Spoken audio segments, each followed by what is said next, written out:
परिसंवाद या आमच्या ऑनलाईन उपक्रमामध्ये मी सुदेश इंगळे आपणा सर्वांचं स्वागत करतो. आज आपलं जे लेक्चर होणार आहे ते doctor Subhash Nanaware memorial lecture या नावानं होत आहे. ननवरे कुटुंबियांकडून हे लेक्चर प्रायोजित केलं गेलं आहे. डॉक्टर सुभाष ननवरे यांचा जन्म 1950 साली झाला आणि त्यांनी मिरज येथून MBBS केलं होतं. पंढरपूर शहरामध्ये त्यांनी त्यांची वैद्यकीय सेवा अविरतपणे दिली. कष्टकरी वर्गाचे डॉक्टर म्हणून ते प्रसिद्ध होते. अत्यंत सकारात्मक विचारसरणी आणि धोरणी विचारधारा यासाठी ते सर्वांना परिचित होते. अनेक सामाजिक उपक्रम आणि संघटनांना त्यांनी त्यांच्या सहकार्याने बळ दिलं. अत्यंत आनंदाने आम्ही आजचा हा मेमोरियल लेक्चर घेत आहोत. आजचा आपला जो विषय आहे तो आहे भारतीय इतिहास पुरातत्वीय दृष्टिकोनातून भाग 2. आणि आज आपल्या वक्त्या आहेत अनिता आगाशे. त्या पुरातत्व शास्त्रज्ञ आहेत. त्यांनी MA इंडॉलॉजी केलं आहे टिळक महाराष्ट्र विद्यापीठातून आणि सातारा येथे 2016-17 मध्ये राष्ट्रीय पद्धतीनं पुरातत्वीय उत्खनन जे झालं त्याच्यामध्ये त्यांचा सहभाग होता. तसेच त्यांचं MPhil झालंय डेक्कन कॉलेज पुणे येथून आणि अनेक संशोधनात्मक पेपर, व्याख्यानं, लेख प्रकाशित झालेले आहेत. आकाशवाणीवर आणि शाळेत मुलाखती त्यांच्या सादर झालेल्या आहेत. त्यांनी वैदिक शिक्षण घेतलं आहे. तसंच कविता करणं, भटकंती, फोटोग्राफी इत्यादीची त्यांना आवड आहे. मी मॅडमना विनंती करतो की त्यांनी आजच्या या लेक्चरला सुरुवात करावी. नमस्कार. परिसर फाउंडेशन आयोजित परिसंवादामध्ये आज मला येथे आपण माझ्या अभ्यासाच्या विषयावर बोलण्याची संधी दिली त्याबद्दल मी आयोजकांचे प्रथम आभार मानते आणि मी माझा विषय चालू करते. भारतीय इतिहास पुरातत्वीय दृष्टिकोनातून हा बिहारच्या संदर्भात मी आज बोलणार आहे आणि आज त्याचा पहिला भाग झालेला आहे. त्याच्यात बऱ्याचशा गोष्टी ज्या आहेत तर त्या ज्या वक्त्या होत्या तर त्यांनी आधी सांगितलेले आहे. आता मला जो भाग आज मी बोलणार आहे तो भाग 2 आहे आणि तो आज आम्ही 1 महिन्यापूर्वी बिहार येथे जी आंतरराष्ट्रीय परिषद झाली पुरातत्वाची त्या परिषदेला आम्ही उपस्थित राहिलो. मी दोघी उपस्थित राहिलो आणि तिथे आम्ही आमचा पेपर सादर केला आणि यासाठी जेव्हा आम्ही तिथे गेलो तेव्हा तो बिहार आहे तर तो पुरातत्वीय दृष्टिकोनातून आम्ही पाहण्याचा प्रयत्न केलेला आहे. मग जे काही पाहिलं त्याच्यावर मी आज तुमच्याशी संवाद साधणार आहे. आता हा बिहार राज्याचा नकाशा आहे. भारतातलं बिहार राज्य, इथे मी महाराष्ट्रात आहे आणि महाराष्ट्रातनं मी नेपाळच्या जवळ जो जातो तो बिहार राज्य आहे. त्या बिहार राज्यामध्ये मी या पुरातत्वीय परिषदेला उपस्थित राहिले. आता ह्या परिषदेला उपस्थित राहताना जाताना कसं जावं लागतं, येताना कसं येणार, ह्या सगळ्या गोष्टी आपण बघतो. त्यावेळेला मी जाताना असं हे केलं की जाताना विमानाने जायचं आणि येताना रेल्वेने यायचं. आता विमान प्रवासाच्या दृष्टिकोनातून मी एक घडलेली घटना तुम्हाला या बिहार राज्याच्या संदर्भातली सांगणार आहे. अशा संदर्भात की विमान प्रवास आमचा आता शेवटच्या स्टेजला होता. शेवट एक 5 मिनिटं राहिलेली होती आणि विमानतळावर आम्ही उतरणार होतो. तेवढ्या वेळामध्ये माझे शेजारी जे सहप्रवासी बसलेले होते तर ती एक इंजिनियर झालेली मुलगी होती. तर ती मुलगी मला सहज म्हटली की मॅडम, बिहार राज्यामधनं आमच्या ASI ऑफिसर खूप मोठ्या प्रमाणामध्ये देशाला दिले जातात. तर मी म्हटलं की हा ठीक आहे, चांगली गोष्ट आहे. म्हणजे तर माझं असं त्याच्यावर म्हणणं होतं की बिहारमधून बरेच लोक, म्हणजे थोडक्यात माझं असं म्हणजे माझ्या अभ्यासाच्या दृष्टिकोनातून मी बघितलं तर एक मध्यमवर्गीय किंवा निम्नस्तरीय लोक ही बिहार राज्यामधनं महाराष्ट्रामध्ये तरी मला बऱ्याच प्रमाणात स्थलांतरित झालेली दिसली आणि ती त्यांच्या दृष्टिकोनातून कामगार या ह्याच्यात मध्ये मोडतात. तर मी तिला असं म्हटलं की ते कामगार असं मी म्हणणार नाही त्यांना, तर त्यांना ते कारागीर असं मी म्हणणार. म्हणजे ते ऍक्च्युअली कारागीर आहेत. म्हणजे तर माझं असं म्हणणं होतं तिला की जर IAS ऑफिसर एवढे जर बिहारमधून जर हे होत असतील, देशाला मिळत असतील, तर मग स्थलांतरांचं प्रमाण एवढ्या मोठ्या प्रमाणावर का आहे? तर कुठल्याही माणसाला आपल्या गावामध्ये जर आपल्याला जर रोजगार मिळाला तर कुणालाही आनंददायक असतो. आणि हे मला कधी प्रकर्षाने जाणवलं तर मला कोरोना काळामध्ये या गोष्टी प्रकर्षाने जाणवल्या. कोरोना काळामध्ये आपण सगळ्यांनीच बघितलेलं आहे की स्थलांतरितांची कशी अवस्था झाली आणि त्यांना कसा हे झालं, त्रास झाला. त्या दृष्टिकोनातनं माझा विचार चालू झाला. तिला त्याच्यावर काही ती उत्तर देऊ शकली नाही. पण माझ्या मनामध्ये जो तो विचार निर्माण झाला, तो विचार निर्माण झालेला मी मनामध्ये ठेवून त्या विमानातनं खाली जमिनीवर उतरले आणि या परिषदेच्या अ, जे आयोजितांनी केलेलं स्थळ होतं, तिथे मी पोहोचले. आता तो जो भाग आहे, तो भाग आता मी तिथे त्याची मनामध्ये वैचारिक अजूनही चालू आहे त्याचा अभ्यास करणं, की ह्याच्यामध्ये का अशा पद्धतीने आहे. तर माझं म्हणणं की ह्याच्यावर सगळ्यांनीच विचार करावा. कदाचित इतरांनी केलेला असेल, माझ्यापर्यंत त्याचं उत्तर पोहोचलेलं नसेल, कदाचित ते पोहोचू शकेल. आता हा भाग इथेच हे झाल्यानंतर मला आता मुख्य विषयाकडे यायचंय. तर ती म्हणजे 8वी आंतरराष्ट्रीय Congress society of south Asian archaeology, ज्याला आम्ही शॉर्ट फॉर्ममध्ये सोसा म्हणतो. तर ती पुरातत्वीय परिषद जी होती, तर ती यावर्षी सोसा आणि बिहारचं जे पटनाचं संग्रहालय आहे, तर त्या संग्रहालयाने मिळून आयोजित केलेली होती. आता या परिषदेची काय वैशिष्ट्य होती किंवा त्या परिषदेच्या वैशिष्ट्यांमधनं आम्हाला काय मिळालं थोडक्यात? अभ्यासायला म्हणा किंवा आमच्या दृष्टिकोनातनं काय मिळालं, पुरातत्वाच्या दृष्टिकोनातनं. तर मी असे सांगेन, की बाबा मला काय त्याच्यातनं मिळालं. तर देश-विदेशातले पुरातत्व अभ्यासक आलेले असल्यामुळे किंवा संशोधक आलेले असल्यामुळे त्यांची उपस्थिती असणं फार मोठी मोलाची गोष्ट होती. कारण त्यांचं पुढे मार्गदर्शनही मिळालं थोडक्यात. संशोधकांचे इतर संशोधकांचे संशोधन पाहणं म्हणजे अशा मोठ्या संशोधकांचं संशोधन पाहणं, ऐकणं आणि त्याच्यावर चर्चा करणं. शेवटी त्यांचं परीक्षकांचं ते परीक्षण असतं, तर ते ऐकणं. हे फार मोठं काय म्हणतो ना, अभ्यासाच्या दृष्टिकोनातनं फार मोठी गोष्ट हं. माझ्या दृष्टिकोनातनं मला वाटते.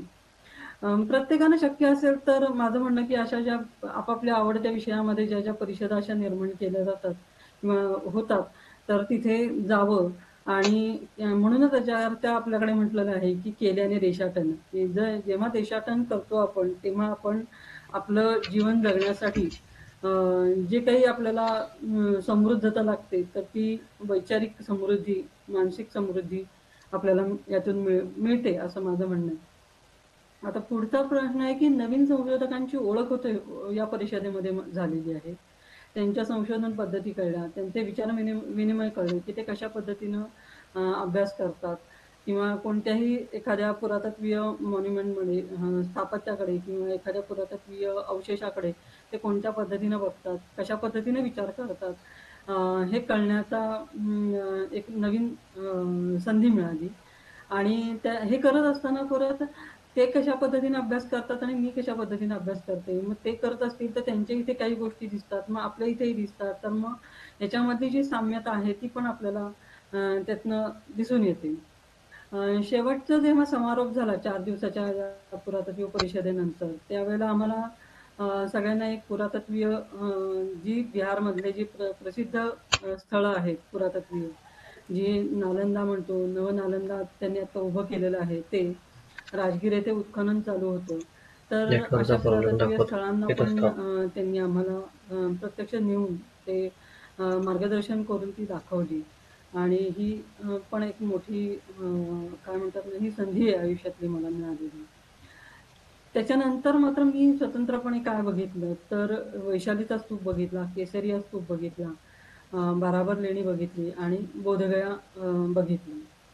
तर ज्यावेळेला आपण पहिल्याच वेळेला आपण बिहारसारखा प्रदेश बघायला जातो, तर त्यावेळेला एकाच ह्याच्यामध्ये सगळंच कव्हर होतं किंवा सगळंच बघायला मिळतं असं होत नाही. हं. पण आपण असा प्रयत्न करतो, की जास्तीत जास्त आपल्याला बघता येईल तेवढं बघून तर घ्यावं अशा दृष्टिकोनातून. जाताना तर मी विमान प्रवास जो तुम्हाला आहे तो अनुभव सांगितला आणि येताना मात्र आम्ही रेल्वेनं आलो. रेल्वे प्रवास हा बराच वेळा वेळखाऊ असला, तरी परिषदेमध्ये झालेले जे काही विविध हं. विषयांवरती संशोधन झालं चर्चा. तर त्याच्यावरची जी वैचारिक विविध विषयांची आदान-प्रदान आहे, तर ती करण्यास आपल्याला एक दीर्घकाळ वेळ मिळतो. कारण कसं होतं, की आपण परिषद अटेंड केली, सगळं केलं आणि हे ज्ञान घेऊन आपण आपल्या मेंदूमध्ये घेऊन आपण आपण आपल्या पद्धतीनंच आपल्या घरी जाऊन पोहोचतो. पण माझं असं म्हणणं आहे की त्याच्यावरती आपल्या सह संशोधकांबरोबर, अभ्यासकांबरोबर चर्चा केली, तर त्याच्यातनं पण बऱ्याच गोष्टींचा उलगडा आपल्याला होऊ शकतो. त्यामुळे आम्ही जाताना जरी गेलो होतो विमानाने, तरी येताना जो रेल्वे प्रवासातला जो वेळ मिळाला 2 दिवसाचा, तो मात्र मोलाचा ठरला असं मला वाटतं. आता माझ्या दृष्टिकोनातनं जो दिसलेला आहे, तर तो बिहार हा भौगोलिकदृष्ट्या कसा दिसला? तर भौगोलिकदृष्ट्या गंगेचं तिथे एक विस्तीर्ण उथळ आणि पसरट असं हे आहे, खोरं आहे. गंगा आपल्याला सगळ्यांनाच माहिती आहे, की गंगा पूजनीय आहे, वंदनीय आहे. आणि आपल्याकडे मृत्यूनंतर सुद्धा आपल्याला माहिती आहे, की मृत्यू आला की माणूस गंगेचं तीर्थ हे त्या माणसाला पाजलं जातं. इतकं ते पवित्र आहे. तर अशा ह्या पवित्र गंगेचं दर्शन होणं हे माझ्या दृष्टिकोनातनं फार एक आनंददायी गोष्ट होती. आणि तिथं आपल्याकडे जर बघितलं तर सह्याद्रीच्या खोऱ्यातल्या ज्या नद्या असतात त्यांचं खोरं जे आपण दिसतं ते, तर ते असं फार पसरट नसतं आणि उथळ पण दिसत नाही आपल्याला असं. पण इथे मात्र गंगेचं जे पात्र आहे थोडक्यात, तर ते खूप पसरट आणि उथळ दिसलं. म्हणजे याच्यातनं माझ्या एक लक्षात आलं, की अ, जर गंगेचा पूर आला समजा, तर गंगेला पूर आल्यानंतर ते पसरट खोरं पाण्याने कसं भरलं जात असेल आणि ते जेव्हा भरत असेल, तेव्हा आजूबाजूचा प्रदेश पण किती तो पाण्याने हे होत असेल. तसं म्हणजे जर समजा गंगेला पूर आला, तर केवढा मोठा विस्तीर्ण प्रदेश आहे, तर तो पाण्याखाली जात असेल, हे मात्र माझ्या प्रामुख्याने लक्षात आलं. आणि जर बघितलं तर गंगेच्या दोन्ही तीरावरती जर आपण बघितलं, तर सपाट भूप्रदेश आहे. म्हणजे लांब विस्तीर्णपणे आपण कितीही जरी लांबपणे बघत राहिलो, तरी आपल्याला क्षितिज रेषा दिसते. इतका सपाट भूप्रदेश आहे आणि छान भूप्रदेश आहे, जो आपल्याला महाराष्ट्रामध्ये सह्याद्रीच्या खोऱ्यामध्ये आपल्याला पाहण्यास नाही मिळत. तिथं प्रामुख्याने जे दिसलं तर ते गव्हाचं पीक दिसलं आणि गव्हाच्या पिकामधनं जो म्हणतो ना आपण गहू झाडल्यानंतर जो अ, गव्हाचा हे मिळतो, पाला मिळतो किंवा कडबा मिळतो, त्याला आपण कडबा म्हणतो थोडक्यात. तर तो कडबा कशासाठी उपयोगी पडत असेल, तर तो माझ्या मते पशुपालनासाठी उपयोगी पडत असेल. जसं मी म्हटलं, की तिथे पशुपालन आम्हाला जेवढं फिरलो तेवढ्यात पशुपालन फार काही दिसलं नाही. पण माझ्या विमानात जी सहचारी होती, ती मला म्हटली, की माझ्या वडिलांकडे 25 गायी आहेत. अच्छा. त्याच्यावरनं लक्षात येतं, की पशुपालन हा मोठ्या प्रमाणात इथे आजही चालतो आणि त्याला लागणारा जो प्राण्यांना लागणारा जो चारा आहे, तर तो या गव्हाच्या पिकातनं त्यांना मिळत असेल आणि त्यामुळे दूध दुभतं असलं, की माणूस समृद्ध असतो असं आपल्याकडे म्हटलं जातं. तसं माझं असं म्हणणं आहे, की बिहार हा समृद्ध असावा आणि तो पुढेही दिसतोच आपल्याला. शेताच्या विस्तीर्ण प्रदेशामध्ये आपल्याला उंचच्या उंच नळकांडी असलेलं वीटभट्टीचं धुराळं दिसतं. आता विस्तीर्ण प्रदेशामध्ये खूप मोठ्या प्रमाणात शेती चालू आहे आणि त्याच्यामध्येच कुठेतरी तुम्हाला अशी उंचच्या उंच वीटभट्टीचं धुराळं दिसतं. त्यावेळेला ते पण एक लक्षात येतं, की शेतीबरोबर तिथे विटा तयार करण्याचा पण एक मोठा कारखाना किंवा व्यवसाय तिथे असावा. आता नदीकाठची वाळू कशी होती, तर ती आपण म्हणतो ना, की पांढरट किंवा पांढरट, दुधट अशा पद्धतीची वाळू होती, बारीक. अ, त्याच्यानंतर पांढरट चिकट तशी चिकणमाती. आपल्याकडची चिकणमाती कशी अशी काळपट किंवा काळी असते. तशी तिकडची मात्र पांढरी चिकणमाती आहे. ज्यावेळेला आम्ही प्रवास करत होतो तेव्हा रस्त्यासाठी जे काही हे केलेलं होतं, खोदकाम केलेलं होतं, त्याचे ढिगारे जे दिसत होते, त्यातनं ती चिकणमाती आम्हाला दिसून येत होती. अ, तिथं झाडं म्हटलं तर आता आपल्याकडे सिंहगडच्या खोऱ्यामध्ये खूप मोठ्या प्रमाणात झाडं दिसतात, मोठमोठी अशी. अ, पण तिथे तशा पद्धतीची मला झाडं एवढ्या मोठ्या प्रमाणात दिसली नाहीत. आणि पिंपळ मात्र बऱ्यापैकी दिसतो, पिंपळाचं झाड. नंतर आज रस्ते मोठमोठे आहेत, मोठे-मोठे पूल आहेत. ते पण केलेले दिसतात. त्याच्यामुळे बऱ्याच लोकांना फायदा होतो आणि प्रवास सुकर होतो. आणि रात्रीच्या वेळेला प्रवास केला त्यावेळेला मात्र मुंबईसारखी तयार केलेली एक धगधमाट दर्शवणारी अशी मरीन लाईन असते ना, तर तशा पद्धतीची पण तिथे दिसली मला. म्हणजे भौतिकता पण तिथे तशा पद्धतीची येत आहे. आता मुख्य ह्याच्याकडे वळणारे म्हणजे मौर्य काळातील वास्तुकला आणि शिल्पकला. मगध, पाटलीपुत्र किंवा पटना ही बिहारची राजधानी आहे म्हणजे. आणि राजगृह, राजगीर, बाराबर लेणी, चिरान, नालंदा, केसरिया, वैशाली, बोधगया इत्यादी ठिकाणी आपल्याला वास्तुकला आणि शिल्पकलेचे अवशेष पाहण्यास मिळतात. इतिहासाचा जर लिखित अभ्यास जर पाहायला आणि आपण अभ्यास करायला गेलो इतिहासाचा, तर आपल्याला मौर्य काळ हा प्रथम अभ्यासावा लागतो. मौर्य काळाशिवाय आपल्याला पुढचा इतिहास अभ्यास करता येत नाही. त्यामुळे मौर्य काळ हा सगळ्यात महत्त्वाचा ठरतो. मौर्य काळातील अनेक पुरातत्वीय स्थळे बिहार राज्यामध्ये असून त्यावर फारसा अभ्यास झालेला नाही असं परिषदेतून दिसून आलं. सर्वेक्षण आणि उत्खनन होणं तिथं खूप मोठ्या प्रमाणावर होणं आवश्यक आहे आणि त्यामुळे संशोधनास तिथे भरपूर वाव आहे. बौद्ध धर्मीय पुरावशेष थोडं पुरावशेष जास्त आहेत. ते स्थापत्याच्या दृष्टिकोनातून आहेत आणि स्तूप मोठ्या प्रमाणामध्ये आपल्याला तिथं बघण्यास मिळतात. नालंदासारखे विद्यापीठ बघायला मिळतात. आता स्थापत्यामध्ये त्यांनी काय वापरलंय तर भाजलेल्या विटा आणि चिकणमातीचं तंत्र वापरलेलं आहे. म्हणजे या भाजलेल्या विटा आणि चिकणमाती या दोन्हीच्या साह्याने तिथे स्थापत्य उभारलेलं दिसतं आणि ते स्थापत्य आज जवळजवळ 3000 वर्ष होऊन गेली तरी सुस्थितीत असलेलं बघायला मिळतं आपल्याला. आता भाजलेल्या विटांवर कोरून अलंकरण करण्याचं तंत्रज्ञान पण त्या काळामध्ये असलेलं मला दिसून आलेलं आहे.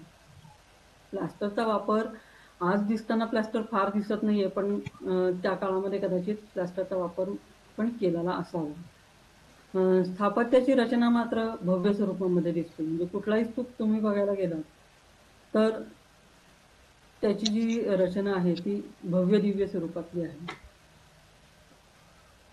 आता हे नालंदा मधलं बघितलं, हे नालंदा विद्यापीठाचे अवशेष हे सगळं पूर्ण मातीमध्ये भाजलेल्या विटांमध्ये आहे. हे जे आहेत हे मोटिव्ह स्तूप आहेत. हे स्तूप पण पूर्णपणे हे भाजलेल्या विटांमध्ये उभारलेलं दिसतं. आता इथे थोडक्यात तुम्हाला दिसेल की इथे प्लॅस्टरिंग केलेलं आहे. भाजलेल्या विटांमध्येच त्याचे स्थापत्य आहे, पण वरून त्याला प्लॅस्टरिंग करून त्याच्यातनं अलंकरण करण्याचा प्रयत्न केलेला दिसतो. तर इथे शेजारी जर बघाल तुम्ही तर भाजलेली जी वीट असते ती वीटच पूर्ण कोरून काढली. म्हणजे इथे शेजारी तुम्ही बघाल तर प्लास्टर करून त्याच्यावर अलंकरण केलं, पण इथे प्रत्यक्ष विटेवर कोरीव काम करून अलंकरण केलेलं दिसतं. जे आपल्याला आपण बघितलं तर तंत्रज्ञानाच्या दृष्टिकोनातनं जर आपण बघितलं तर हे जे विटांचं बांधकाम आहे तर ते आपण सिंधू संस्कृतीतली काही जर आपण बघितलं तर ती नगरं जी आहेत तर ती पूर्णपणे विटांच्या बांधकामामधली आपल्याला दिसून येतात. त्यांच्यानंतर जर आपण बघितलं तर इथं गंगेच्या खोऱ्यामध्ये आपल्याला अशा पद्धतीनं विटांमधलं भव्य दिव्य अवशेष पाहायला मिळतात स्थापत्याचे. आणि तिथे मात्र माझं असं म्हणणं आहे की सिंधू संस्कृतीची जी नगरं आहेत तर त्याच्यामध्ये आपल्याला असं विटांमध्ये कोरीव काम केलेलं मी तरी अजून बघितलं नाहीये, पण इथे मात्र मला पाहायला मिळालेलं आहे. हा वैशालीचा स्तूप आहे आणि त्या स्तूपाच्या आजूबाजूला परत मोठी स्तूप आहेत, ज्याचा आपण पुढे बोलूया. आणि हा खाली जो आहे तर हा केसरिया स्तूप आहे. हा वरचा जर तुम्ही वैशालीचा स्तूप बघितला तर असा अंडगोलाकार म्हणजे अंड म्हणतो ना तसा अर्धगोलाकार बरोबर आहे. पण हा इथला जर स्तूप बघितला तर हा भव्य दिव्य असा केसरियाचा स्तूप आहे. आणि आज तुम्हाला आता असं पसरट दिसतो, पण तो प्रत्यक्षात मी पुढे काही तुम्हाला फोटो दाखवेन त्याच्यामुळे तुम्हाला लक्षात येईल आणखीन तो प्रत्यक्षात कसा आहे. पण उंचीला आणि व्यासाच्या दृष्टिकोनातनं पण तो मोठा आहे. हे दोन्ही बांधकाम मात्र विटांमध्ये केलेलं आहे. सगळं बांधकाम इथे विटांमध्ये दिसतं आपल्याला. म्हणजे विटांचं तंत्रज्ञान त्या काळामध्ये आलेलं किंवा वापरात असलेलं आपल्याला दिसून येतं. आता जर बिहारमध्ये बघितलं तर विस्तीर्ण सपाट भूप्रदेश जसा आहे तसं डोंगर आणि टेकड्या फारशा तुम्हाला दिसत नाहीत, म्हणजे मला तरी दिसल्या नाही. आणि काही डोंगर टेकड्या आहेत आणि त्याच्यावरती आपल्याला त्या ग्रॅनाइटच्या आहेत आणि त्याच्यामध्ये आपल्याला खोदीव लेणी, बारावर केव्ह जशा आहेत तशा खोदीव लेणी आपल्याला पाहायला मिळतात. मौर्य काळामध्ये धार्मिक सहिष्णुता असल्यामुळे बौद्ध धर्मीयांचे जसे अवशेष आपल्याला पाहायला मिळतात तसे आपल्याला वैदिक हिंदू आणि जैन संप्रदाय यांचे पण अवशेष पाहायला मिळतात. या कालखंडामध्ये शिल्प आणि वास्तू यावर आपल्याला ग्रीक आणि इराणी कलेचा प्रभाव दिसतो. तो कशावरनं दिसतो तर मौर्यांच्या दरबारामध्ये मॅगस्टिस हा येऊन गेला होता हे आपल्याला सगळ्यांना माहिती आहे साधारण. तर त्याच्यावरून आपल्याला कळतं की त्या काळामध्ये परदेशी लोक जसं ग्रीक आणि इराणी मी म्हणते तर त्या लोकांचंही आपल्या देशामध्ये येणं जाणं असल्यामुळे त्या लोकांचा पण प्रभाव त्या लोकांच्या वास्तू आणि शिल्पकलेचा पण प्रभाव हा आपल्या इथल्या मौर्य कलाकारांवर झालेला दिसतो आणि त्यातून त्यांचं जे तंत्रज्ञान निर्माण त्यांनी केलेलं आहे तर ते मौर्यांचं तंत्रज्ञान म्हणजे आरशासारखी चकचकीत गुळगुळीत असलेली दगडाला दिलेली झिलई असं आपण म्हणतो. आता स्तंभांची कल्पना कुठून आली तर मौर्य काळामध्ये स्तंभ तुम्हाला बरेच दिसतात की रामपुराचा दिसतो, लवरिया नंदनगडचा दिसतो, आता वैशालीचा एक स्तूपाबरोबर शेजारी स्तंभ दिसतो, अशोक स्तंभ. असे बरेच अशोक स्तंभ काही काही ठिकाणी आपल्याला बघायला मिळतात. तर ही स्तंभांची कल्पना कुठून आली तर ती पण इराणी कलेतून इराणी. दिसते. त्या कलेतली जी संकल्पना आहे तर ती सम्राट अशोकानं पुढे भारतामध्ये वापरलेली आपल्याला दिसून येते. आता दगडामध्ये जे स्थापत्य निर्माण झालं तर ते म्हणजे डोंगराच्या टेकड्यांवरती ग्रॅनाइटच्या खडकामध्ये लेणी तयार झाली. त्यातली ही लोमेश ऋषीची गुहा आहे. जो शेजारी दिसतो तुम्हाला तो अशोक स्तंभ किंवा त्याला सिंहस्तंभ असं म्हटलं जातं. तो स्तंभ आहे. इथे ह्या लेण्यांच्या आतमध्ये ब्राह्मी लिपीमध्ये शिलालेख कोरलेले आहेत. त्याच्यामुळे आपल्याला इतिहास कळण्यास मदत होते.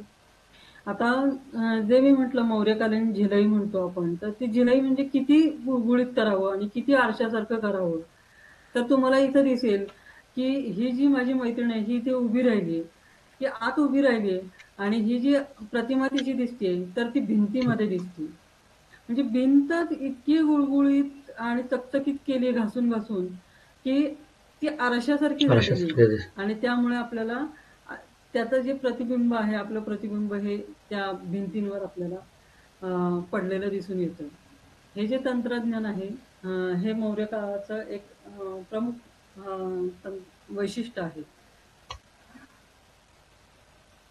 त्याच पद्धतीच्या तंत्रज्ञानाचा वापर केलेला आपल्याला शिल्पकलेमध्ये दिसतो. ही जी सगळ्यात दिदारगंजची यक्षिणी आहे तर तिच्यावरती पण आपल्याला त्या पद्धतीचं झिलई आणणारं काम केलेलं दिसून येतं. गया आहे ते वैदिक धर्मासाठी वैदिक श्राद्धासाठी प्रसिद्ध आहे. बोधगया आहे तर ते धार्मिक स्थापत्य आपल्याला बोधगयामध्ये दिसतं आपल्याला आणि देश-विदेशातली सगळीच जी बौद्ध धर्मीय, हिंदू धर्मीय सगळ्याच प्रकारची जी माणसं आहेत तर ती बोधगयेला भेट देतातच. स्तूप, लेणी आणि स्तंभ, नालंदा विद्यापीठ यांच्या रूपामध्ये आपल्याला वास्तुकला दिसते. शिलालेखातून आपल्याला इतिहास कळतो आणि बिहार संग्रहालयाला जेव्हा भेट दिली त्यावेळेला आपल्याला मौर्य काळातील असंख्य मातीची शिल्प केलेली आहेत ज्याला आम्ही टेराकोटा शिल्प म्हणतो. तर ते टेराकोटा शिल्प पाहायला त्या संग्रहालयामध्ये मिळतात आणि त्यांना स्थानिक भाषेमध्ये गजकारी कला असं म्हटलं जातं. बिहारच्या ह्या नालंदा विद्यापीठामध्ये की फाईन, विवेक असे परदेशी यात्रेकरू जे आलेले यात्रेकरू पण आलेले होते आणि त्यांच्या प्रवास वर्णनामध्ये त्याचा उल्लेख आपल्याला पाहायला मिळतो. गजकारी कला जी म्हटलं आपण म्हणजे मी टेराकोटा शिल्प तर अशा पद्धतीची ही शिल्प खूप प्रमाणामध्ये बिहारच्या संग्रहालयामध्ये आहेत जी उत्खननामध्ये मिळालेली आहेत. ती मौर्यकालीन आहेत आणि याच्यातनं आपल्याला तत्कालीन वेशभूषा, केशभूषा, त्यांचं दागदागिने असतील, त्यांची पेहराव कसा असेल हे सगळंच आपल्याला पाहायला मिळतं. आणि आता तुम्ही इथे बघाल की किती वेगवेगळ्या प्रकारे आणि म्हणजे हे केलेलं आहे. काही ठिकाणी तुम्हाला इथे दिसेल की जसं आपण मी म्हटलं की वास्तुकलेमध्ये प्रभाव दिसतो परदेशी, तसं इथे मूर्तिकलेमध्ये पण तुम्हाला दिसेल की हम्म. त्यांची जर का केशभूषा दिसेल म्हणजे असं वेशभूषा असेल तर त्याच्यावरती त्याचा प्रभाव पडलेला आपल्याला दिसून येतो. पण ही पूर्णपणे स्थानिक भारतीय पद्धतीची आहेत लोकांचे. म्हणजे ही शिल्प. पण अशा पद्धतीची शिल्प तुम्हाला खूप मोठ्या प्रमाणामध्ये त्या संग्रहालयामध्ये बघायला मिळतात. आणि प्रत्येक जे शिल्प बघाल तर ते अत्यंत देखणं आहे. जितक्या वेळा आपण बघू, मी तर एक हम्म. आर्टिस्ट आहे ते म्हणजे चित्रकार आहे, तर त्या दृष्टिकोनातनं मी जर बघितलं तर आपलं समाधानच होत नाही, इतकं ते बघण्यासारखं आहे. तर भविष्यामध्ये कुणाला जर जर मिळालं इच्छा म्हणजे असं संधी मिळाली तर त्यांनी ते नक्की बघावं. आता आम्ही जो बघितला तर तो वैशालीचा स्तूप बघायला आम्ही गेलो. ॲक्च्युअली वैशालीचा स्तूप बघायला आम्ही लवकर निघालो. पण बऱ्याच वेळा आपण असं हे करतो, की आपण या वेळेला निघालो म्हणजे या वेळेला आपण तिथे पोहोचू. पण काही नैसर्गिक घटना अशा असतात, की त्याच्यामुळे आपल्याला थोडासा वेळ होऊ शकतो. तसा आम्हाला वेळ झाला इथे. त्यामुळे आम्ही अपेक्षित वेळेमध्ये त्या ठिकाणी न पोहोचल्यामुळे थोडा अभ्यासण्यासाठी वेळ हा कमी मिळाला. पण त्यातूनही जो अभ्यासता आला किंवा बघता आला, तर त्याच्यामध्ये आपल्याला दिसलं की वैशालीचा स्तूप हा वैशाली ही नगरी मुळात मेन म्हणजे ही वज्जी महाजनपदाची राजधानी होती. अच्छा. आणि वैशाली हे नाव का पडलं असावं? तर ते महाभारतामध्ये एक विशाल नावाचा राजा होता. त्याचा तिथे राजवाडा पण होता. आणि त्या राजवाड्यावरनं किंवा त्या राजावरनं वैशाली असं या नगराला नाव प्राप्त झालेलं दिसतं. त्याचे किल्ल्यांचे अवशेष पण तिथे आहे मध्ये. उत्खनन पण तिथे झालेलं आहे. आणि वैशालीची स्थापना वैशाली नगरीची स्थापना ही इसवी सन पूर्व 6व्या शतकात झाली, असं मानलं जातं. जगातील पहिलं प्रजासत्ताक राज्य असं मानलं जातं. बौद्ध धर्मीयांचं जसं तीर्थक्षेत्र आहे, तसं ते जैन धर्मीयांचं पण तीर्थक्षेत्र आहे. कारण या वैशाली जवळच कुंदूपूर नावाचं एक छोटं गाव आहे. आणि तिथे महावीरांचे वडील राजा सिद्धार्थ आणि आई त्रिशाला यांचं वास्तव्य होतं. आणि तिथे त्यांचा कुंडूपूरला भगवान महावीर जे जैन तीर्थंकर होते, तर त्यातले शेवटचे तीर्थंकर भगवान महावीर यांचा जन्म तिथे झाला. आणि आयुष्यातली 22 वर्षापर्यंत दीर्घ काळ जो आहे तर तो त्यांनी या वैशालीला घालवलेला दिसतो. त्यामुळे तिथे वैशालीमध्ये तुम्हाला बौद्धांचंही दिसतं आणि जैनांचं पण तीर्थक्षेत्र असलेलं दिसून येतं. आता हा मुख्य वैशालीचा. वैशालीचा स्तूप आहे. तर मी मगाशी ते तुम्हाला म्हटलं की पूर्ण अर्धगोलाकार तुम्हाला इथे बरोबर दिसतो तो. आणि त्याच्या शेजारी आहे तो सिंहस्तंभ आहे. आता हा फोटो जर बघितला तर हा लांबून आहे, पण जवळ गेल्यानंतर तुम्हाला अशा पद्धतीचे अवशेष दिसतात. म्हणजे मुख्य स्तूप आहे आणि स्तूपाच्या आजूबाजूला परत मोठी स्तूप म्हणतो आम्ही त्याला, छोटे स्तूप म्हणतो. तर किंवा थोडक्यात ते समाधी स्तूप आहेत म्हणजे हम्म. समाधी स्थळं आहेत ती दिसतात. आणि सिंहस्तंभ तुम्हाला इथे दिसतो. जैन आणि बौद्ध धर्मियांची स्थानं आहेतच. नंतर बुद्धांनी या वैशालीला 3 वेळा भेट दिली होती. आणि तिथं बुद्धांनी शेवटचं प्रवचन दिलं आणि निर्वाणाची घोषणा केली. आणि त्याच्या निर्वाणानंतर वैशाली इथं बौद्ध धर्मियांची दुसरी परिषद म्हणजे संगीती भरली होती या वैशाली इथे. आणि सम्राट अशोकाने पण बांधला असं म्हणतात. आणि काही जण असं म्हणतात की बुद्धांचे जे शिष्य होते त्यातला एक आनंदा म्हणून शिष्य होता, त्या आनंदानं हा स्तूप उभारला. आणि त्याच्यामुळे या स्तूपाला वैशालीचा स्तूप जसं म्हणतात तसं आनंदाचा स्तूप असं पण म्हटलं अच्छा. जातं. आणि या स्तूपाच्या मध्यभागी एक कलश ठेवला आहे आणि त्या कलशामध्ये आत बुद्धांची रक्षा ठेवली आहे असं म्हटलं जातं. वैशालीची राजकन्या कुमारदेवी हिच्याशी सम्राट चंद्रगुप्त मौर्य याचा विवाह झालेला दिसतो. आम्रपाली ही वैशालीची नगरवधू होती आणि ती हम्म. नर्तिका होती. आणि बुद्धाच्या शिकवणी ते पुढे तिनं अनुसरण केलेलं दिसतं. आता हा बुद्ध जो वैशालीचा स्तूप आहे हा पहिल्यांदा कुणी हे केला तर तो पहिल्यांदा अलेक्झांडर कनिंगहॅम यानं ओळखला. आणि इथे एक वैशालीमध्ये पुरातत्व संग्रहालय पण आहे. कारण या भूभागामध्ये बऱ्याचशा प्रमाणात पुरातत्वीय अवशेष सापडलं. मिळतात किंवा काय म्हणतो आपण मूर्ती मिळतात. तर त्या सगळ्याचं मिळून इथे एक पुरातत्व संग्रहालय आहे. ते आम्ही काही कारणामुळे बघू नाही शकलो. पण ते पुढच्या वेळेला नक्की मात्र बघितलं जाईल. आता हा जो सिंहस्तंभ आहे, ह्या सिंहस्तंभ एका पिवळ्या वालुकाश्मामध्ये तो एकसंध आहे. आणि वरती जे शिल्प दिसते सिंहाचं, तर ते शिल्पाच्या खालच्या बाजूला तुम्ही घंटेच्या आकाराचे एक उलट कमळ दिसतं. त्याच्यावर एक गोल तबकडी दिसते. त्या तबकडीवर एक चौकोनी चपटी स्लॅब दिसते. त्याला आम्ही स्तंभशीर्ष फलक म्हणतो. आणि त्या स्तंभशीर्ष फलकावरती सिंहाची प्रतिमा आरूढ आहे. हा सिंह जर बघितलात तर एकतर तुम्ही प्रमाणित, मी तर म्हणेन की प्रपोर्शन म्हणतो ना आपण, प्रमाणित जे म्हणतो ना, त्या प्रमाणित परफेक्ट घडवलेलं आहे. त्याच्यामध्ये त्या कलाकाराचं खरोखर कसब दिसून येतं. त्याचे पुढचे 2 पाय आहेत ते उभे आहेत आणि दिमाखात बसलेला दिसतो आपल्याला. आणि त्याची सिंहाची आयाळ पण बघाल तुम्ही तर ती अत्यंत सुबक पद्धतीनं केलेली दिसते. चेहरा बघाल तर उग्र पण आहे. आणि ही जी स्तंभावरची जी प्रतिमा आहे, दिमाखात उभा आहे तो, आयटीत उभा आहे. सिंह जो आपण म्हणतो आपण, तर तो त्याची जी वैशिष्ट्य आहेत, ती सगळी वैशिष्ट्य त्याच्यामध्ये आपल्याला दिसून येतात. आणि सिंहाची स्तंभावरील प्रतिमा म्हणजे शाक्य सिंह बुद्धाचं प्रतीक ठीक आहे. आहे.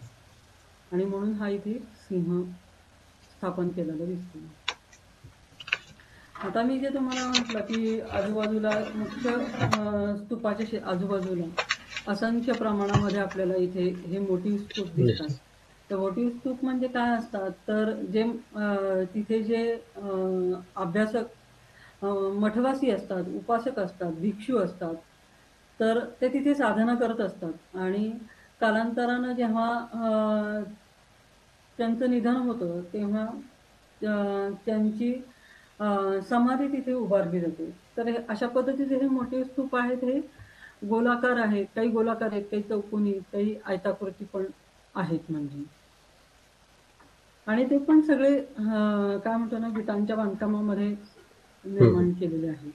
त्याचा वरचा भाग हा जो पडून गेलेला आहे, आपल्याला इथे खालचे जो पाया आहे तो पाया आपल्याला दिसून येतो. पण हे अशा पद्धतीचे असंख्य दिसतात. आणि त्याच्यावरून आपल्याला कळतं की त्या काळामध्ये बौद्ध भिक्षूंचं प्रमाण ही त्या किती मोठ्या जास्त होतं. प्रमाणात इथे असू शकते. शेजारीच एक अभिषेक पुष्करणी आहे, तिला मरकट टँक असं पण म्हटलं जातं. मरकट टँक म्हटलं जातं म्हणजे इथे असं म्हटलं जातं की बुद्ध जेव्हा प्रवचन देत होते तेव्हा काही वानरांनी त्यांना मध आणून दिला आणि त्याच्यामुळे याला मरकट टँक असं पण म्हटलं जातं. असा आयताकृती आहे पण मोठ्या आकारामध्ये आहे. त्याच्यानंतर आम्ही बघायला गेलो तर तो केसरिया स्तूप पण एक वैशालीपासून आम्ही 1-1.5 तासाच्या अंतरावरती केसरिया स्तूप आहे, तो बघायला गेलो. तर केसरिया स्तूपाला केसरिया असं का म्हटलं जातं तर केसरिया म्हणजे मावळतीच्या सूर्याचं, अग्नीचं प्रतीक आहे. किंवा केसरी म्हणजे सिंह, शाक्य सिंह याच्याशी निगडीत असल्यामुळे त्याला केसरिया असं म्हटलं जातं. केसरिया असं. आणि इथे प्राचीन नगरी होती केसपुत्ता नावाची आणि तिथे त्या राजधानीच्या शहराचे पण अवशेष मिळालेले आहेत. आणि मुख्य म्हणजे अशोकाच्या काळातील एका स्तंभाचा अवशेष मिळालेले आहेत. त्यामुळं केसरिया स्तूपाचा जो काळ बघितला जातो तर तो मौर्यकालीन आहे असं समजलं जातं. पण निर्मिती आता एवढ्या मोठ्या स्तूपाची निर्मिती ही एकाच चालू कुठल्या राहिली. तरी राजवटीमध्ये पूर्ण होऊ शकत नाही. तर ती मौर्यकालीन आणि पुढे कुशाण काळापासून पुढे गुप्त काळापर्यंत चालू असलेली दिसून येते. आणि केसरिया स्तूपाचा 4थ्या शतकातील जो राजा चक्रवर्ती होता तर त्याच्याशी संबंध असलेला दिसून येतो. बुद्ध वैशालीला मी तुम्हाला म्हटलं की बुद्धानं आपल्या निर्वाणाची घोषणा केलेली आहे. तर मग त्या बुद्ध निर्वाणाच्या आधी हा केसरियाचा स्तूप बांधला गेला असं समजलं जातं. त्याच्यानंतर स्थानिक लोक याला राजा बेन का देवळा म्हणजे ईश्वराचं घर असं संबोधतात. तर ज्यावेळेला हा स्तूप आहे हे माहिती नव्हतं लोकांना, त्यावेळेला जी स्थानिक लोक होती तर ती ईश्वराचं घर आहे असं म्हणत होती. म्हणजे तिथे ईश्वराचं घर म्हणजे त्यांच्या दृष्टिकोनातनं महादेवाचं किंवा शंकराचं तिथं देऊळ होतं असं त्यांचं असं ते समजत होते. पण पुढे कालांतराने जेव्हा उत्खनन झालं तेव्हा तो बौद्ध धर्मीय स्तूप आहे असं लक्षात आलं. चिनी प्रवासी युएनसंग यानं या केसरिया स्तूपाला भेट दिली होती आणि त्याच्या प्रवास वर्णनामध्ये त्याचा उल्लेख दिसतो. केसरिया स्तूप हा जगातील सर्वात मोठा आणि उंचीच्या दृष्टिकोनातून पण मोठा असलेला स्तूप आहे असं म्हटलं जातं किंवा असं मानलं जातं. हा केसरिया स्तूप आहे. तो मगाशी तुम्ही त्या फोटोमध्ये पचराड बघितलं, आता इथेही तुम्हाला तशा पद्धतीने दिसतं, पण हा केसरिया स्तूप आहे.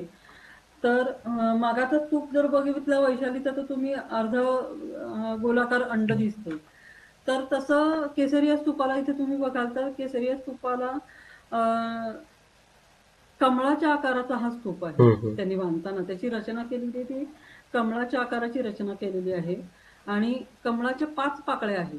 म्हणजे इथे जर तुम्ही बघाल तर ही 1 पाकळी 2 3 4 5 या कमळाच्या 5 पाकळ्या आणि कमळाच्या मध्यभागी तुम्हाला ते परत एक उंचीचं स्थान आहे आणि त्याच्यानंतर अर्धगोळ वर्तुळाकार अंड म्हणजे जो स्तूपाचा भाग जो असतो तो आणि त्याच्यावरची छत्रावली आणि ते आज नामशेष झालेलं असल्यामुळे ते दिसत नाही, कळून येत नाही, पण अंडापर्यंत भाग आपल्याला बघायला मिळतो. आणि इथे जर तुम्ही बघाल तर हे जे हे आहेत कोनाडे आहेत म्हणजे ह्या पाकळ्या आहेत त्या पाकळ्यांचे कोनाडे आहेत. तर त्या कोनाड्यांमध्ये इथे बुद्धमूर्ती स्थापन केलेल्या होत्या. त्याचे फोटो मी तुम्हाला पुढे दाखवते. आणि आता पहिल्यांदा या केसरिया स्तूपाचा शोध कुणाला लागला तर कोलिन मॅकनझी यांना 1814 मध्ये त्यांनी पहिला शोध लावला या स्तूपाचा. त्याच्यानंतर कनिंगहॅम यांनी 1861 आणि 62 मध्ये पहिलं तिथं उत्खनन केलं. त्याच्यानंतर के के मोहम्मद यांनी या स्तूपाचं उत्खनन 1998 ला केलं. भारतीय पुरातत्व सर्वेक्षण संचालनालयानं 2018 मध्ये उत्खनन केलं, ज्या तिथे आपल्याला बघायला मिळतं. आता मी जे तुम्हाला म्हटलं की जगातला मोठा स्तूप असं मानलं जातो आणि आहे तो ऍक्च्युअली, तर इंडोनेशिया इथं जो बोरोबुदूरचा स्तूप आहे तर त्या स्तूपाशी या स्तूपाशी साम्यता असलेली दिसून येते. तर आता ही साम्यता कशा प्रकारची आहे तर या साम्यता दिसते तर ती एक आपण जे म्हणतो ना की संख्यात्मक गणिती पद्धतीचा त्याचा वापर केलेला दिसतो आणि तिथे गोलाकार पाकळ्या आणि म्हणजे गोलाकार आणि चौकोन या दोन्हीशी साम्यता दिसतो. इंडोनेशियातला बोरोबुदूरचा स्तूप आहे तर तो स्तूपाला खालचा जो बेस आहे तर तो चौकोनी आहे आणि मधला जो भाग आहे तर तो गोलाकार आहे. इथे मात्र जर बघितलं तुम्ही तर हा पूर्णतः गोलाकार स्तूप असलेला दिसून येतो. आणि उंचीच्या बाबतीत जर बघाल तर उंचीच्या बाबतीत जो केसरियाचा स्तूप आहे तर त्याची शीर्षाची उंची म्हणजे वरचा जो भाग आहे त्याची उंची 10 मीटर आणि व्यास 22 मीटर आहे. आणि पूर्ण स्तूपाची उंची जर बघितलं तर तो उंच 104 फूट उंच आहे आणि व्यास आहे तो 400 फूट आहे. म्हणजे किती भव्य आहे बघा तुम्ही. आणि बोरोबुदूरचा साम्यता जरी दिसत असली तरी बोरोबुदूरपेक्षा हा केसरिया स्तूप हा सगळ्यात जगातला मोठा स्तूप असं म्हटलं जातं आणि आहे तो. याचा वापर बांधकाम करताना त्यात मातीच्या भातक्या विटांचाच वापर केलेला आहे आणि मातीचा गारा म्हणजे जोडणी करता मातीचा गारा वापरलेला आहे. आज आपल्याला तिथं काही अवशेषच फक्त पाहायला मिळतात, पण या स्तूपाला गोलाकार तटबंदी असलेली आपल्याला पाहायला मिळते आणि त्याचे काही अवशेष त्या तटबंदीचे आपल्याला बघायला मिळतात तिथे.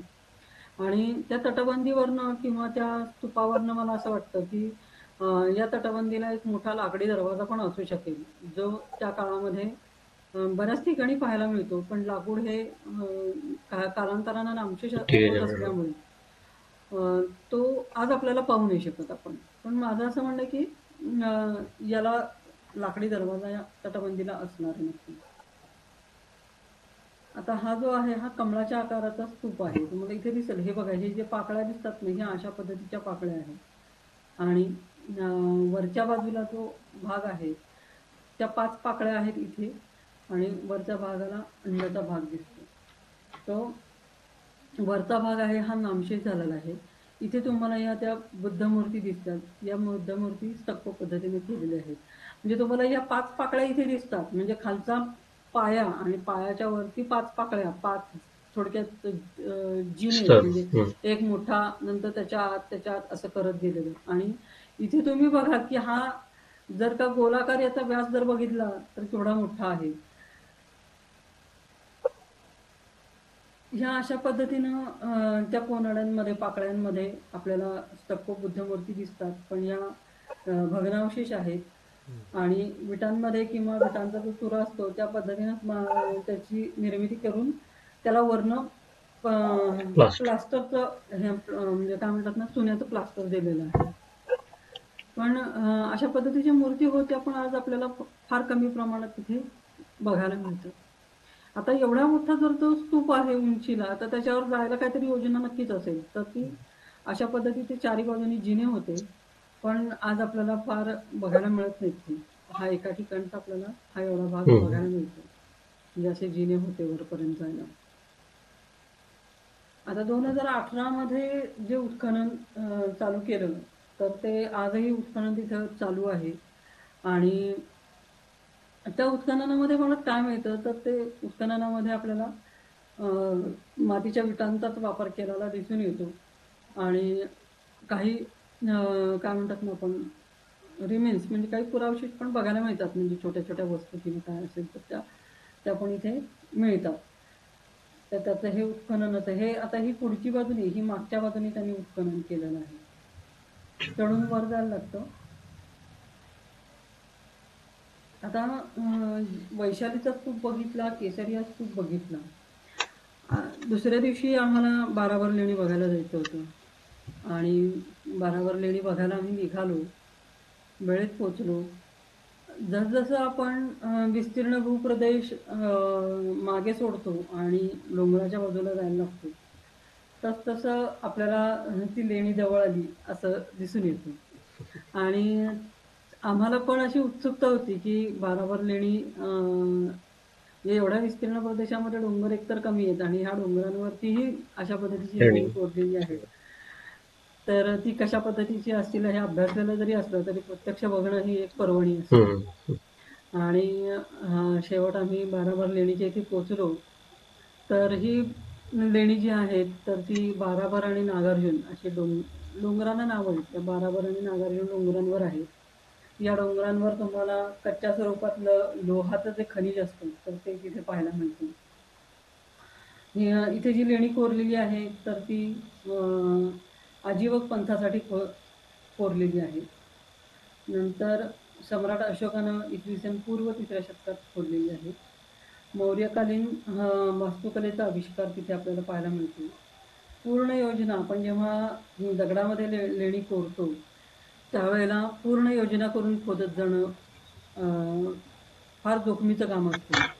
कारण इथे कसं असतं की लेण्यांना छताच्या आधारासाठी खांबांची योजना करावी लागत नाही. म्हणजे जर तुम्ही खांब किंवा तुळया यांची गरज लागत नाही. जर खांब जर उभारले तर ते एक अलंकरण म्हणूनच उभारले जातात. पण खांब काढले तर ते लेणी पडतील असं होत नाही. त्यामुळे छताला आधाराची गरज लागत नाही. पण काही वेळेला म्हणजे त्याच्यासाठी छताच्या आधारासाठी खांबांची योजना करावी लागत नाही तिथे. आणि इथे आपण जर बघितलं तर लाकडी कोरीव कामाचं दगडामध्ये त्याची नक्कल केलेली आहे असं म्हणावंसं वाटतं. प्रकाश, शुद्ध हवा आत जाण्यासाठी दरवाजाला जाळी कोरलेली दिसते. भिंतीवर अलंकरण नाहीये आणि दरवाजावर मात्र दिसते. भिंतींना दगडानं घासून आणलेला आरशासारखा गुळगुळीतपणा हीच मौर्यकालीन झिलई जी आपण पाहिली. ब्राह्मी शिलालेख आहेत इथे. या 2 डोंगरांवरती मिळून कर्ण, सुदामा, लोमेश ऋषीची गुहा, विश्वकर्मा, नागार्जुनी, गोपी आणि वैदिक अशी 7 लेणी आहेत इथे. आम्ही यातली 3 लेणी बघितली. वेळेअभावी पूर्ण बघू शकलो नाही. तर आपण टेकड्या म्हणजे आपण साधारण सह्याद्रीच्या डोंगररांगांमध्ये ज्या टेकड्या बघतो तशा पद्धतीची ही टेकडी नाही. तर ग्रॅनाइटमध्येच आहे, पण असे मोठमोठे शिलाखंड तुम्हाला तिथे पाहायला मिळतात आणि त्यांची टेकडी बनलेली दिसते. आणि टेकडीची उंची पण जास्त हे नाही, म्हणजे सह्याद्रीचे जे डोंगर बघाल तर तुम्ही 1000, 1200, 1300 फूट उंच दिसतात. तसे इथे उंच नाही आहेत टेकड्या जास्त. इथे हे जे हा जो फोटोग्राफ बघितला तर इथे तुम्हाला जे मी म्हटलं की कच्चं खनिज, लोखंडाचं खनिज मिळतं. तर ते खनिज इथं पाहायला मिळतं कच्चं. आपण काय म्हणतो पक्क लोखंड बघतो आपण, पण कच्चं खनिज बघायला मिळत नाही. तर ते इथे आपल्याला मला बघायला मिळालं. आणि ह्या बराबर लेण्यांच्या शेजारी तिथे पण जसं मी म्हटलं की वैशालीला जे मठ भिक्षू मोठ्या प्रमाणात होते तिथे राहत असावे, त्याच्यामुळे तिथे त्यांनी वापरलेली जी काय भांडी असतील किंवा काय वस्तू वापरलेल्या असतील त्या दिसतात. तसं इथे पण बराबर लेण्यांच्या इथे तुम्हाला मोठ्या प्रमाणामध्ये असं टेराकोटा त्यांनी जी भांडी वापरलेली होती त्या भांड्यांचे अवशेष पाहायला मिळतात तिथे. इथे बघा हा आता बाऊल आहे, हा इथे हा बाऊलचा हा बुडाचा भाग आहे आणि हा वरचा मोठा भाग आहे, तो असा बाऊल पालथा आहे. तर असे असंख्य अवशेष आपल्याला तिथे पाहायला मिळतात. आता ह्या बारावर डोंगरावरच्या लेण्या म्हणजे कशा, टेकड्यांवरच्या लेण्या म्हणजे हा आता मोठा असा आडवाच्या आडवा हा मोठा डोंगर आहे, म्हणजे ग्रॅनाइटचा खडक आहे. डोंगर म्हणजे ग्रॅनाइटचा खडक आहे. आता हे जेव्हा बघितलं मी तेव्हा मला प्रत्यक्ष असं एक क्षणभर असं काय वाटलं माहितीये का, की जेव्हा एखादा आपण बघतो की अजगर असतो, खूप मोठ्या प्रमाणात असतं आणि एखादं भक्षण केलेलं असेल त्याने आणि ते सुस्त होऊन पडलेलं असेल, तर ते असं ज्या पद्धतीनं दिसतं ना, असं सरळ जर असं ते दिसेल तर त्या पद्धतीनं अशी ही पूर्ण ग्रॅनाइटच्या खडकांची अशी मोठीच्या मोठी काय म्हणतो ना, मोठा मोठा एक सलग एकसंध खडक आहे तो. आणि ह्या नैसर्गिक काय म्हणतात ना, या नैसर्गिकतेचा उपयोग तत्कालीन लोकांनी करून घेऊन त्याच्यामध्ये ही लेणी खोदलेली दिसतात. म्हणजे जी नैसर्गिक संसाधनं आहेत त्यांचा कसा वापर करावा हे आपण इथनं याच्यातनं शिकायला मिळतं. म्हणजे आपल्याकडे जी उपलब्ध साधनं असतील किंवा आपल्याकडे जे उपलब्ध नैसर्गिक गुण असतील त्यांचा वापर करून आपण आपलं आयुष्य समृद्ध करावं. आता हे लोमेश ऋषींच्या गुहेचा दरवाजा आहे, नालाकृती आहे. आता हे जर बघितलं तर दगडामध्ये त्यांनी कोरलेलं आहे, पण हत्तीची रांग दिसते इथे तुम्हाला, म्हणजे कळस दिसतो. तर लाकडी जे स्थापत्य होतं त्या लाकडी स्थापत्याचं अनुकरण इथे दगडामध्ये कोरण्याचा प्रयत्न केलेला दिसतो. दिसतंय? हो हो.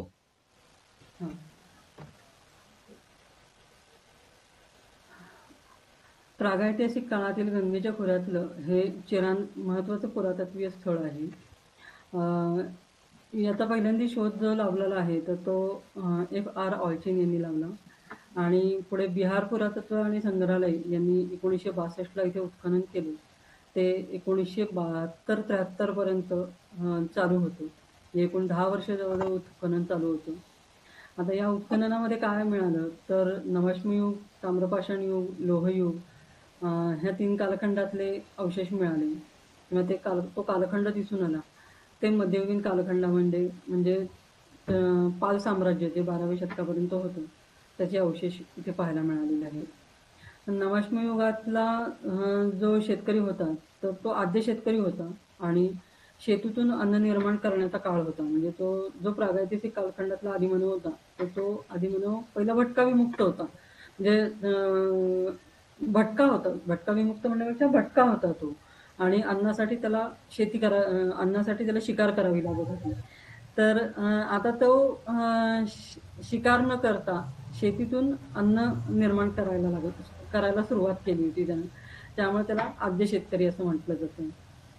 नंतर ताम्रपाषाण युगामध्ये या लोकांनी तांब्याचा वापर करायला सुरुवात केलेली दिसते. लोहयुगामध्ये लोखंडाचा वापर करायला सुरुवात केलेली दिसते. आणि गंगेच्या खोऱ्यामध्ये एनबीपीवेअर जी मिळते, एनबीपीवेअर ही एक विशिष्ट प्रकारची मातीची भांडी आहे. तर ती भांडी लोहयुगामधली पाहायला मिळतात. आणि ही भांडी फक्त गंगेच्या खोऱ्यामध्ये होतात. परंतु त्याचा व्यापार आहे तो पूर्ण बराच दूरपर्यंत होता.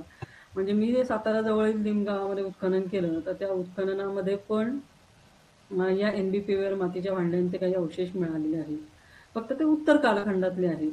पण तरी सुद्धा त्याच्यावरनं असं दिसून येतं की गंगेच्या खोऱ्यातली जी भांडी होती एनबीपीवेअर सारखी, ती त्याचा व्यापार हा खूप दूरपर्यंत होता. आणि तेथील लोक पण अशा प्रकारची एनबीपीवेअरची जी भांडी होती तर ती वापरत होती. आता एनबीपीवेअरची भांडी जी आहे तर ती आपण जे म्हणतो ना की आपल्या घरामध्ये कोण प्रमुख पाहुणे आले किंवा असं, तर एक स्पेशल वेअर म्हणतो आपण, तशा पद्धतीची भांडी आहेत ती.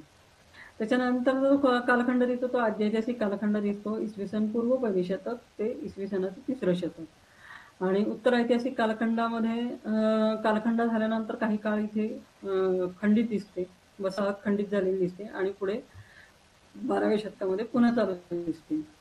आता हे सगळे आपण बघतो, नवाश्मयुग, ताम्रपाषाण युग, लोहयुग, आद्य ऐतिहासिक कालखंड. तर हे कालखंड त्या वेळेला कसे निर्माण होत गेले, तर त्याच्याबरोबर तंत्रज्ञान आलं. माणूस आला की माणसाबरोबर तंत्रज्ञान आलं. गरजेनुसार ते तंत्रज्ञान निर्माण होतं. आणि ते जे तंत्रज्ञानाचा वापर आहे तो करत गेला की माणूस त्याची जी म्हणजे काम करण्याची क्षमता आहे ती लवकर हे होते. म्हणजे एखादं जर का भांडं तयार करायचं असेल तर ते त्याची काही तंत्रज्ञान शिकून घेतलं की त्यावेळेला आपण एका दिवसामध्ये आपण जास्ती त्याचं प्रोडक्शन करू शकतो. तर अशा पद्धतीचं तंत्रज्ञान त्यांनी हळूहळू निर्माण करत गेले आणि त्याच्यामुळे त्यांचं जीवन हे सुकर झालेलं दिसतं. पण हे तंत्रज्ञान आहे ते अचानक आलंय का, तर नाही. तर त्याच्यासाठी संक्रमण अवस्था जाते. म्हणजे संक्रमणाचा काळ दिसतो. म्हणजे नवाश्म युगातनं ताम्रपाषाण युगामध्ये गेलो तर तांब्याचा वापर करायला तांबं लगेच मिळतं का त्यांना, तर नाही. तर त्याच्यासाठी त्यांनी म्हणजे कच्चं तांबं असतं, त्यातनं पक्कं तांबं कसं निर्माण करावं, त्यातनं वस्तू कशा निर्माण, हा जो काळ असतो तर त्याला आपण संक्रमण काळ असं म्हटलं जातं. तर हा प्रत्येक काळामध्ये तो संक्रमण अवस्था माणसाची असलेली दिसून येते. आता हे ठिकाण कुठं आहे, तर घग्रा नदीच्या काठी आहे आणि काहीच अंतरावर ही गंगेला मिळते. जवळजवळ मला वाटतं इथे ह्या चिरागच्या शेजारी जवळजवळ 4 नद्या आहेत एकूण त्या जवळपासच्या याच्यामध्ये भागामध्ये. नवाश्मयुगीन मोठं पांढरीचा टेकाड, म्हणजे पांढरीचा टेकाड म्हणजे हे पुरातत्वीय दृष्ट्या जे अभ्यासाला लागतं तर ते पांढरीचा टेकाड. तर नवाश्मयुगीन पांढरीचं मोठं टेकाड इथे किरणमध्ये दिसून आलं. आता हे कसं दिसून आलं, तर नदीचं पात्र जेव्हा उघडं पडलं तर त्यावेळेला तिथं त्या नदीच्या पात्रामध्ये काही विटांचे अवशेष दिसून आले. आणि मातीच्या भांड्यांची जी तुकडे असतात त्याला आम्ही खापरं म्हणतो, तर ती खापरं पण काही प्रमाणामध्ये तिथे दिसायला लागली आणि त्याच्यामुळे त्याचा शोध लागला. आता आज त्या ठिकाणी मोठ्या मोठ्या प्रमाणात टेकड निर्माण झालेले आहे. तर त्या टेकडावरती आज एक मशीद आहे आणि ती सुलतान अब्दुल मुझफ्फर हुसेन शाह यांनी बांधली, म्हणजे ती मध्ययुगामध्ये बांधली गेलेली. चिरानला बुद्धाचा जो शिष्य होता आनंद, तर त्याचं निधन झालेलं दिसतं. आणि आता आपण कालखंड बघूया. तर त्या कालखंडामध्ये नवाश्मयुगामध्ये माणूस कशा प्रकारच्या घरांमध्ये राहत होता, तर गोलाकार झोपड्यांच्या घरामध्ये राहत होता. आणि त्याचे जे जमिनीचे गोलाकार अवशेष असतात तर ते पाहायला मिळतात. नंतर आता जमीन जरी गोलाकार असली, गोलाकार झोपड्यांची, तरी त्या जमिनीवरती जेव्हा आपण छप्पर उभारतो तेव्हा त्याला काय करतो आपण, लाकडी बांबू किंवा लाकडी बांबूंनी आपण ते उभं करतो आणि तुळया उभ्या करतो आणि त्याच्यावरती आपण छत उभं करतो. तर त्याचे जे ते लाकडी खांब ते आपण त्या गोलाकार झोपडीच्या गोलाकार भागामध्ये जेव्हा खोदून आत रोवले जातात तर त्याला पोस्ट होल म्हणतात. तर त्या प्रकारची पोस्ट होल पण काही त्या ठिकाणी पाहायला मिळालेली आहे. नंतर चूल केलेली पाहायला मिळालेली आहे. नंतर जळालेली जी माती असते तर त्याच्यावरती बांबूचे ठसे उमटलेले दिसले. प्राण्यांच्या हाडांपासून केलेली हत्यारं मिळालेली आहेत. बाणाग्र मिळालेली आहे. बाणाग्र म्हणजे आपण धनुष्यबाणासाठी वापरतो, तर त्याची बाणाग्र मिळालेली आहे. हस्तिदंती बांगड्या मिळालेल्या आहेत. कासवाची हाडं मिळालेली आहे. प्राण्यांच्या हाडांचा तंत्रज्ञानासाठी वापर केला दिसतो. म्हणजे बघा, नवाश्म युगामध्ये प्राण्यांची जी हाडं होती, म्हणजे प्राणी मोठ्या प्रमाणावर होते आणि त्यांची शिकार करून किंवा करून जर त्याची हाडं मिळत असतील तर त्या हाडांचा त्यांनी तंत्रज्ञानासाठी वापर करून त्यांचं जीवन सुकर केलेलं दिसतं. आणि याशिवाय त्यांनी गारगोटी, अगेट, जास्पर, चट असे जे अर्धमौल्यवान दगड असतात तर त्या दगडांपासून मणी तयार केले आणि मातीचे मणी तयार केलेले दिसतात. याबरोबरच त्यांचा आहार कसा होता, तर आहारामध्ये त्यांनी तांदूळ, गहू, बार्ली, मसूर इत्यादी उत्पादन करत होतं. म्हणजे कडधान्याची लागवड करत होते असं दिसून येतं आणि धान्यांचे पुरावे मिळून आलेले आहेत. त्याचबरोबर माशांचा आहारामध्ये त्यांचा समावेश होता. आद्य शेतकरी यांची शेती उत्पादनातील वाढ ही कशामुळे कळून येते, तर ती आजूबाजूच्या समकालीन जी पुरातत्वीय स्थळं आहेत तर तिथे ती दिसून येते. आता ही नवाश्मयुगीन दगडी हत्यारं कशी होती, तर ही कुऱ्हाड आहे. इथे ही जी आहे ही नवाश्मयुगीन कुऱ्हाड आहे. इथे हे जर म्हणाल तर हा जो भाग आहे हा गोलाकार, इथे लाकडी बांबू घालत आणि त्या बांबूला ते अडकवत आणि त्यानं ती जमीन खोदत. म्हणजे तर त्याच्यासाठीचे हे खोदकामासाठीचं टूल आहे. हे कापण्यासाठीचं टूल आहे आणि हे पण खोदणं किंवा प्राण्यांची कातडी कापणं किंवा प्राण्यांच्या शिकार केल्यानंतर जे कापण्यासाठी जे लागतं तर त्याच्यासाठी या दगडी हत्यारांचा वापर करत असतो. ही चिरांदीत सापडलेली ही दगडी हत्यारे ही सगळी नवाश्मयुगीन आहे. आता आपण ताम्रपाषाण युगाकडे वळणार आहोत. तर ताम्रपाषाण युगामध्ये ताम्र म्हणजे तांब थोडक्यात. तर तांब या धातूचा वापर करायला त्यांनी सुरुवात केलेली दिसते. समाज आणि तंत्रज्ञानाचा वापर इथे म्हणजे समाजाने तंत्रज्ञानाचा वापर सुरू केलेला दिसतो आणि त्या तंत्रज्ञानातून तांब धातू मिळवलं आणि तांब्या धातूचा वापर सुरू केला. हळूहळू सामाजिक जडणघडणीत पण त्याचा तांब्याच्या वापराचा प्रवेश झालेला दिसतो. नंतर नवाश्म युगातील आद्य शेतीचा काळ संपून ताम्रपाषाण युग सुरू झालं आणि माणसं जेव्हा बांबूपासून घरं करून त्याला मातीचं प्लास्टरिंग करतो आणि गोलाकार चूल असेल, काही दफनं मिळालेली आहेत, अर्धमौल्यवान दगडांपासून मणी तयार केलेले मिळालेले आहेत.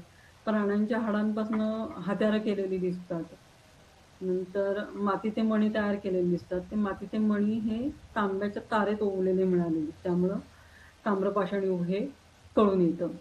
ताम्रपाषाण युगानंतर आपल्याला लोहयुग दिसतं. तर त्या लोहयुगामध्ये जसं ताम्रपाषाण युगामध्ये तांब्याचा वापर सुरू झाला तसं लोहयुगामध्ये लोखंडाचा वापर सुरू झाला. पण तांब हे महाग आहे, तांब्याचा वापर जास्त प्रमाणात करू शकत नाही. पण लोहयुग हे लोहयुगामध्ये लोखंड हे जास्त प्रमाणात मिळत असल्यामुळे लोखंडाचा वापर हा जास्त केला गेला आणि त्यातनं जी कच्च्या लोखंडापासून पक्क लोखंड मिळालं आणि त्याच्यातनं ज्या वस्तू तयार केल्या म्हणजे घरगुती वापराच्या वस्तू, कढई म्हणा किंवा चिमटे म्हणा किंवा भांडं म्हणा, अशा पद्धतीची लोखंडी भांडी निर्माण झाल्यामुळे मातीच्या भांड्यांचा वापर पण काही प्रमाणात हे होऊ लागला. म्हणजे त्याच्याबरोबर मातीच्या भांड्यांवर धातूची भांडी पण येऊ लागली आणि असा जो तंत्रज्ञान हे वाढत गेलं तसं दुसऱ्या नागरीकरणाचा पाया हळूहळू घातला गेलेला दिसतो. मग त्याच्यामध्ये चिरांदीचा लोखंडाचा वापर, NBP वेअर जी म्हणतो आपण, तर त्याच्यामध्ये लोखंडाचा वापर केला गेला असं म्हटलं जातं. मातीच्या भांड्यांच्या तयार करण्याच्या तंत्रात पण लोखंडाचा वापर केला दिसतो. लोखंडापासून खुरपं म्हणजे शेतीची अवजारं म्हणतो आपण, ती खुरपं, कुऱ्हाड, कुदळ, नंतर चाकू, डॅगर म्हणजे संरक्षणासाठी डॅगर, नंतर ब्लेड असं केलेलं दिसतं आणि त्याचा वापर सुरू केला दिसतो. अर्धमौल्यवान दगडांपासून आणि मातीचे मणी तयार करणं, मातीच्या मानवी आणि प्राण्यांच्या मूर्ती तयार करणं, बाणाग्र तयार करणं, तांब्याची म्हणण्यापेक्षा मला तांब्याची पण नाणी आहेत आणि लोहयुगीन पण पंचमार्क नाणी आहेत. या इथे लोहयुगामध्ये नवाश्मयुगीन कोरडा मिळालेली उत्खननामध्ये. नंतर वसाहतीमध्ये जो बदल झालेला दिसतो, तर जसं बांबूची जी घरं होती आणि त्याला मातीची प्लास्टर होतं, तर ते आता इथे भातके विटांचा वापर लोहयुगामध्ये झालेला दिसतो आणि मातीचं प्लास्टर केलेलं दिसतं भातके विटांच्या घरांना. चोपलेली जमीन दिसते आणि हाडांपासून हत्यारं तयार करणंही चालू होतं असं दिसून येतं. लोहयुगानंतर आपल्याला आद्य ऐतिहासिक कालखंड लागतो, थोडक्यात सुरू होतो. तर तो आद्य ऐतिहासिक कालखंडामध्ये लोहयुगाचंच अनुसरण केलं गेलं, म्हणजे लोखंडाचा वापर केला गेला. इसवी सन पूर्व पहिले ते इसवी सनाचं 3रे शतक हा काळ कुशाण काळ, सातवाहन काळ किंवा कुशाण काळ असं हे केलं जातं, म्हटलं जातं. आणि या काळामध्ये अनेक भागामध्ये वसाहती आपल्याला दिसतात. मोठ्या प्रमाणात वसाहती निर्माण झालेल्या दिसतात. नंतर मठांच्या इमारती दिसतात. आता या इमारतींमध्ये काय काय दिसतं, तर स्वयंपाकघर पण तिथे दिसून येतं, चूल मिळून येते. आणि परदेशी ऐतिहासिक कालखंडामध्ये परदेशी व्यापार पण वाढलेला असतो. कुशाण शासकांच्या तांब्याच्या 88 नाण्यांचा होड इथे मिळालेला आहे आणि टेराकोटा सील मिळाली आणि त्या सीलवरती ब्राह्मी लिपीतील अक्षरं मिळाली. त्याच्यामुळे आपल्याला तत्कालीन इतिहास कळण्यास मदत झालेली दिसते. आता आद्य ऐतिहासिक कालखंडानंतर उत्तर ऐतिहासिक कालखंड दिसतो. तर तो उत्तर ऐतिहासिक कालखंड कुशाण काळ जो आहे, तर त्या कुशाण काळानंतर मात्र बराच काळ मानवी वस्ती तिथे झालेली नाही असे दिसून येतं. त्याला काही कारणं असतील, भौतिक कारणं, नैसर्गिक कारणं असतील, की भूकंप होणं किंवा पूर येणं किंवा अशा पद्धतीची नैसर्गिक कारणं असतील, त्याच्यामुळे ती नामशेष झाली.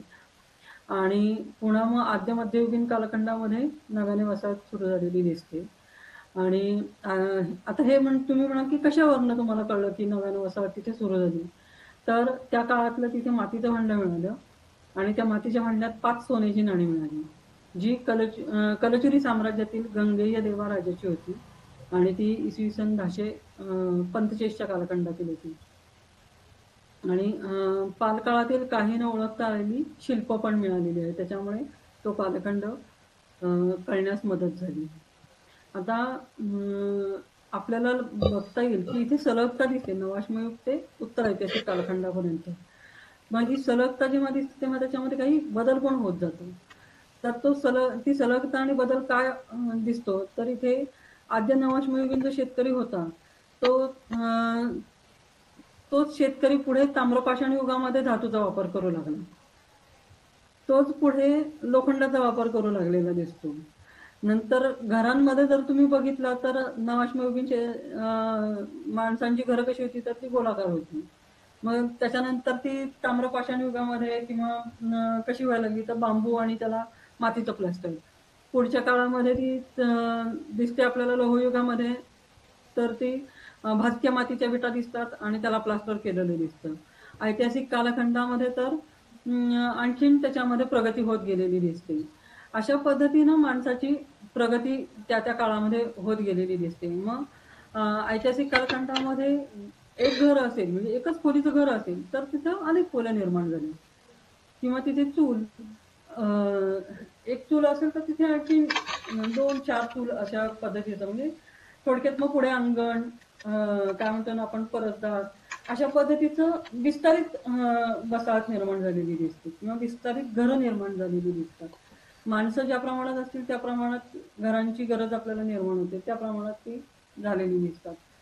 नंतर भाजलेल्या विटांचा वापर सुरू झाला, हा महत्वाचा बदल झालेला दिसतो आणि जो दुसऱ्या नागरीकरणाकडे झुकलेला दिसतो. याशिवाय कुशाण काळातील राजकीय आणि व्यापारी कारणंही या सगळ्या बदलाला सहाय्यभूत ठरलेली असावीत असं मला वाटतं, असं दिसून येतं. अशा पद्धतीनं जो सलग कालखंड आहे म्हणजे नवाश्मयुग ते उत्तर ऐतिहासिक खंडापर्यंतचा प्रागैतिहासिक काळातला तो कालखंड इथे चिरांद या पुरातत्वीय स्थळावर पाहायला मिळाल्यामुळे किंवा तिथे मिळत असल्यामुळे ते 12व्या शतकापर्यंत त्याच्यामुळे हे जे पुरातत्वीय स्थळ आहे हे गंगेच्या खोऱ्यातलं सगळ्यात महत्त्वाचं स्थळ असं ठरतं आणि त्याचा अभ्यास हा पुरातत्वीय दृष्ट्या करायला जास्त म्हणजे गंगेच्या खोऱ्याचं पुरातत्वीय जो हे आहे कालखंड आहे तो कळण्यास मदत होते आणि मदत झालेली आहे त्याची. धन्यवाद.